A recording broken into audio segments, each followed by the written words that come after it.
So we come to satsang and we possibly fill our cup.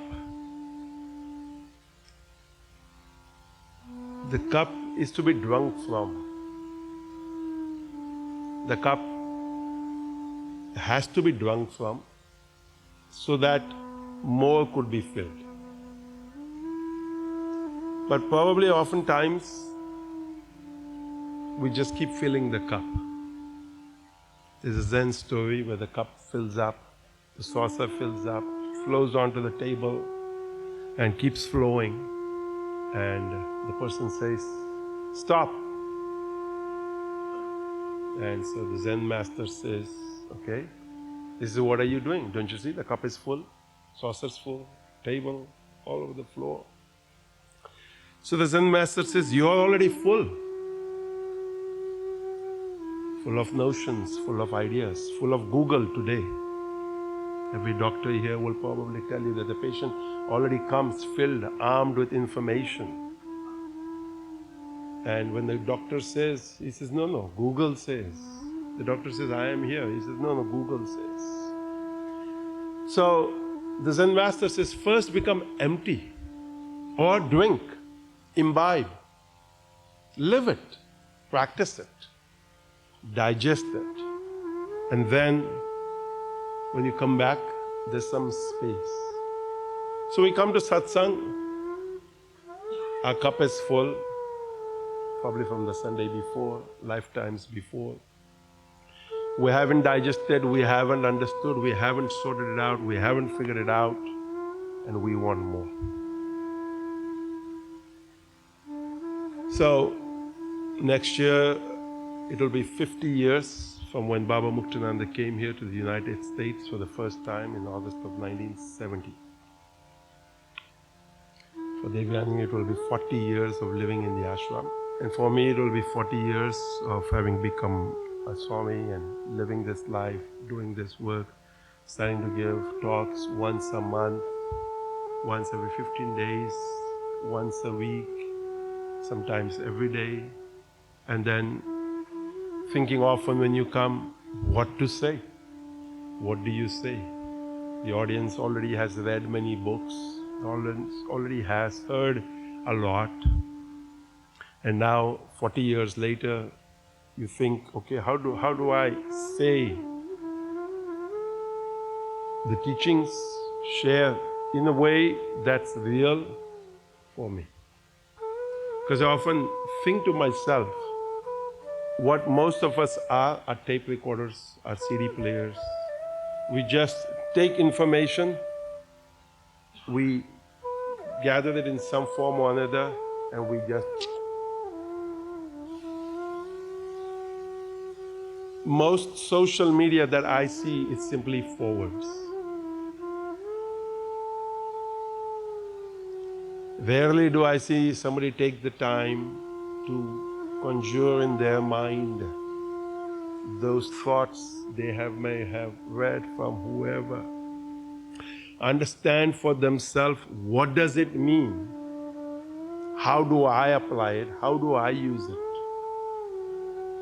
And what do I do with it? Because ultimately, we as adults are responsible. We as adults have to take responsibility for what we create. First of all, to realize what our parents have given us, what our teachers, our gurus, our masters have given us, what have we understood, what have we passed on to the children, what have the children understood, and what will they take going forward. As Niteshwari said, we get stuck. We get stuck on Fruit Loops, we get stuck on cornflakes, we get stuck from, it's what I call the marketing, advertising world we live in. And we think, I need this. So I ask people, why do you think you need this? Whatever this is. And in the words of Baba Muktananda is, I don't know. It's what everybody else is doing. But I have the ability to discriminate, to discern, to know. Each one of us has the ability to discriminate, to know, to discern what is good, what is not good.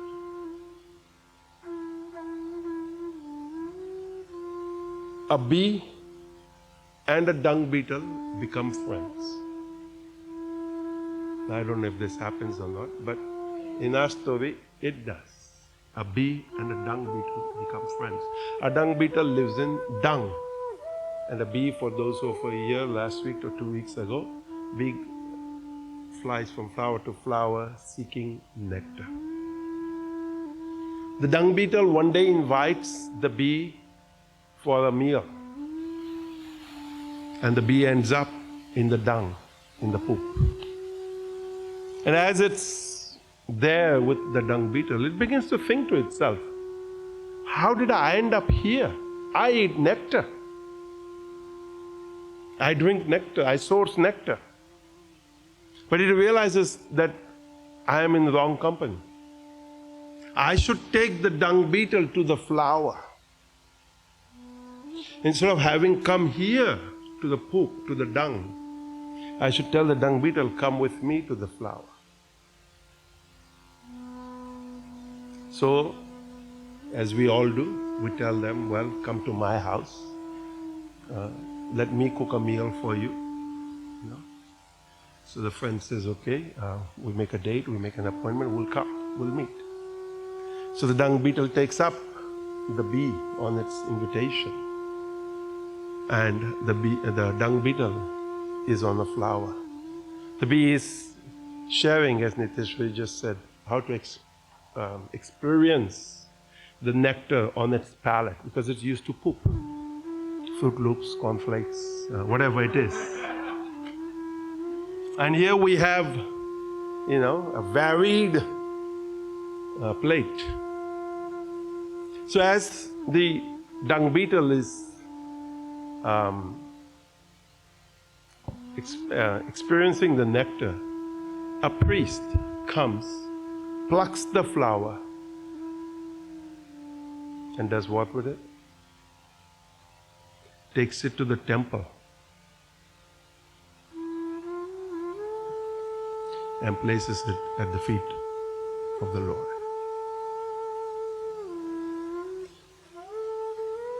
You have to imagine now the dung beetle who's lived in poop for a lot of years, lifetimes, however you want to look at it, is grateful to the bee that one simple invitation of the bee to come has landed him at the feet of the Lord.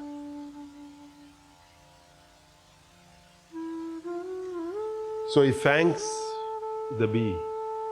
He says, I don't know how to express my gratitude because I realize the value of company. What we call satsanga.